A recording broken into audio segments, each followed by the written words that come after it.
Good morning সবাইকে। কেমন আছো তোমরা সবাই? আশা করি সবাই ভালো আছো, সুস্থ আছো। তো অনেক দিন বাদে কিন্তু তোমাদের সাথে একটা ডেইলি ব্লগ শেয়ার করতে চলে এলাম। তো দেখো, ঘুম থেকে উঠে গেছি, বেশ কিছুক্ষণ হয়েছে, যেহেতু বিহানের স্কুল আছে তো ওই জন্য কিন্তু তাড়াতাড়ি উঠে যেতে হয়। আর এদিকে দেখো বিহান আর আহান দুজনেই কিন্তু উঠে গেছে, আর বিহানের দিকে দেখো ভাইয়ের সাথে দুষ্টুমি করতে কিন্তু লেগে পড়েছে।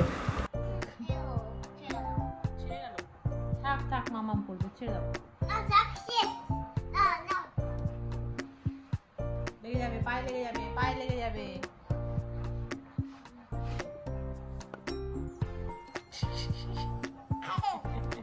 কি করছে দাদা ভাই? আদো আদো করছে।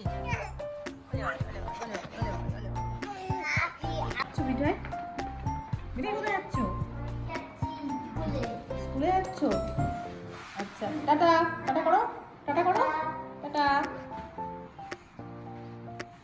তো এরপর এই দেখো বিহান কিন্তু স্কুলে বেরিয়ে গেল, আর বিহান স্কুলে চলে যাওয়ার পর কিন্তু আমি কুট্টি সোনাকে এখানটায় বসিয়ে দিয়েছি চেয়ারে। আর বিছানার কি অবস্থা, এখন বিছানাটাকে ভালোভাবে পরিষ্কার করব, ওই জন্যই কিন্তু বাচ্চাটাকে নিচে বসালাম। আর ওখানে বসে আছে, আর এদিকে অ্যালেক্সাতে গান চলছে, আর আমি এই ফাঁকে কিন্তু বিছানাটাকে চটপট পরিষ্কার করে নেব।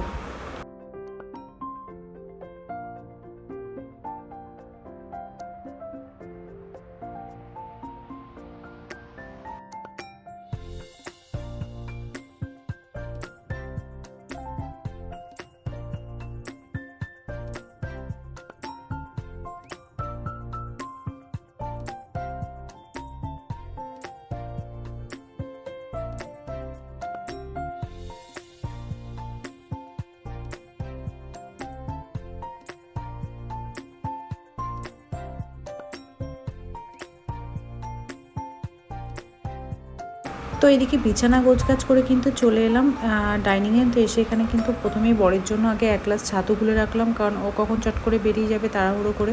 তো ওই জন্য ছাতুটা গুলে রাখলাম, ও ওর সময় মতো খেয়ে নেবে।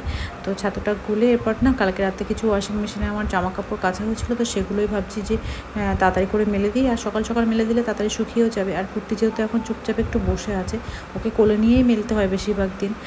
তো যেহেতু বসে আছে ওই জন্য ভাবলাম যে তাড়াতাড়ি করে জামা কাপড়গুলো মেলেই দিই।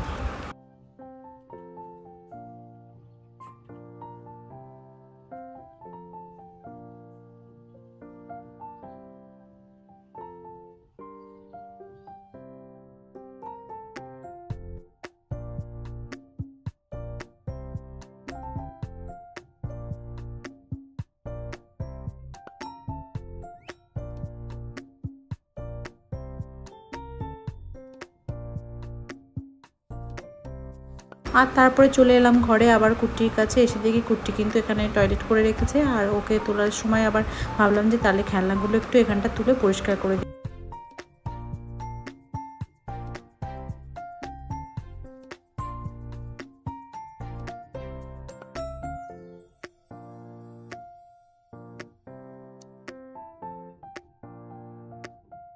তো এরপর এদিকে বরমহাশয় কিন্তু ছাতু খেয়ে রেডি হয়ে একেবারে কিন্তু বেরিয়ে পড়েছে কাজে।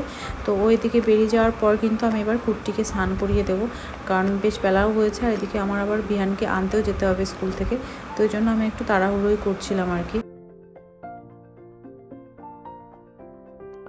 তো এই দেখো আমার কুট্টুর কিন্তু স্নান এখানে কমপ্লিট। আর স্নান করে উঠে জামা পরতে গিয়ে প্রচণ্ড অশান্তি করে, তো ওই জন্য হাতের মধ্যে কিছু দিয়ে মানে খেলনাপত্র দিয়ে ওকে বসাতে হয়। তো খেলনা তো সবসময় ধরতে চায় না, যেহেতু ওগুলো ধরে ধরে ওর পুরনো হয়ে গেছে, তো ওই জন্য ক্রিমের কৌটো, পারফিউমের কৌটো, তো এইগুলো দিলে কিন্তু চুপচাপ বসে। তো যাই হোক, ওকে কিন্তু আমি স্নান করিয়ে ঘুম পাড়িয়ে চলে এলাম রান্নাঘরে, একটু রান্না যতটা পারি করে রাখবো। তো এখানে একটু চিংড়ি মাছ ছিল, ভাবলাম বেগুন দিয়ে একটু চিংড়ি মাছ করে রাখি। আর যেহেতু চিকেন এনেছে, তো চিকেনটা একটু পরে করবো আর কি, মানে স্কুল থেকে বিহানকে এনে তারপর চিকেনটা করব। কারণ এখন চিকেনটা বসালে আমার এই অল্প সময় চিকেনটা হবেও না, তো এই জন্য এই তরকারিটা করে রাখলাম। আর এখানে কুট্টির খাবারটা করে রেখে যাব। এই যে কুট্টির জন্য দেখো চাল ডাল সব সবজি ধুয়ে নিয়ে নিয়েছি, তো এটাকেই প্রেশার কুকারে দিয়ে একটা সিটি মেরে রেখে যাবো। আর এদিকে দেখো কুট্টির জন্য একটা শিং মাছ করে রাখছি, তো ওটাকে দুপুরবেলা ওকে খাওয়াবো।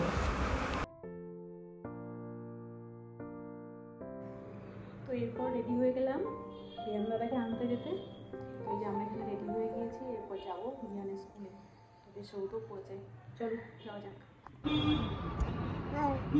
তো এদিকে কিন্তু কুট্টি আর আমি হাঁটি হাঁটি পায়ে চললাম বিহান দাদার স্কুলে। তো এরপর আর কোনো ভিডিও ক্লিপ নেওয়া হয়নি, কারণ কুট্টি যেহেতু আমার কোলে ছিল ওইভাবে ক্যামেরাটা ধরা যাচ্ছিল না, ওই জন্য কিন্তু আর সেভাবে কোনো ভিডিও ক্লিপ আমি নিইনি। তো এই দেখো কুট্টিকে কিন্তু স্কুল থেকে বাড়ি নিয়ে এসে এরপর কিন্তু আমি একটু খাইয়ে দিলাম ওকে আগে, কারণ ও সকালবেলা খেয়েছে বেশ অনেকটা সময়ই হয়েছে। তো ওই জন্য ওকে আগে প্রথমে এসে হাত মুখটা একটু মুছে দিয়ে তারপর প্রথমে ওকে আগে খাইয়ে দিলাম।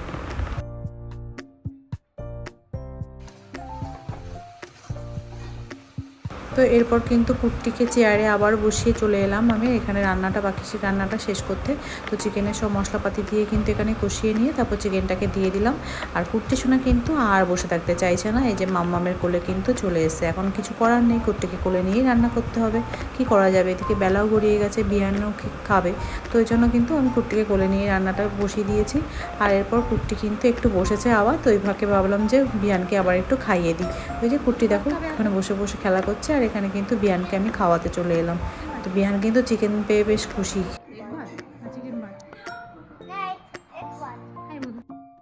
তো দুইজনকে খাওয়ানোর পর কিন্তু দুই ভাইকে ঘুম পাড়িয়ে দিয়েছি, আর ঘুম পাড়িয়ে দিয়ে কিন্তু নিজেও এসে তারপর খেয়ে নিয়েছি। আর খেয়ে দিয়ে রান্নাঘরের টেবিলটা কিন্তু আজকে যেহেতু সকালে ভালো করে মোছা হয়নি, ওই জন্য ভাবলাম এখনই ভালো করে এটাকে মুছে রাখি। তো সেটাই আর কি করছিলাম।